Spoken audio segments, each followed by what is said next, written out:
Hello, it's Westman here for the Freed Up Thoughts blog. Today I'd like to show you the OUYA console here and give you a quick overview of the hardware and construction of this device. A very cool, cheap Android gaming console. So let's get started.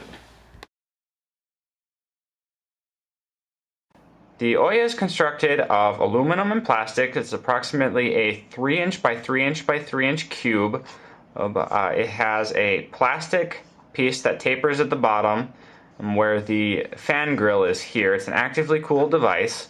Up top we have a big metal plate with a power button on top with a LED indicator underneath. This acts kind of like a heat sink for the device, keeping it cool. In terms of logos, it says OUYA engraved in the front piece of the aluminum up front, but that's the only logo really on the device.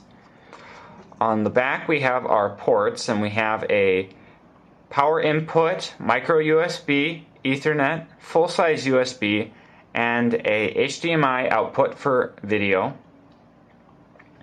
On the inside we have a quad-core Tegra 3 processor clocked at 1.7 gigahertz. And a GeForce ULP graphics processing unit clocked at 520 megahertz, and that's for all of the 12 cores as I understand it. So that's the console itself. Now let's take a look at the controller, because what's a console without its controller? And the controller on the OUYA is actually pretty good. It's pretty ergonomical. It's based upon the Xbox 360 controller, best I can tell. But it has a couple differences to note. First of all, you're going to see that the OUYA's controller, instead of having the normal A/B controls, has the OUYA. And what does that spell? OUYA controls here. We have the same two control sticks here as on an Xbox 360. As well as the D-pad here and the trigger keys up on top. But we also have this touchpad right here. And above that touchpad we have an LED indicator to show us which of the controllers we're connected as to the console. And this console supports up to 4 controllers.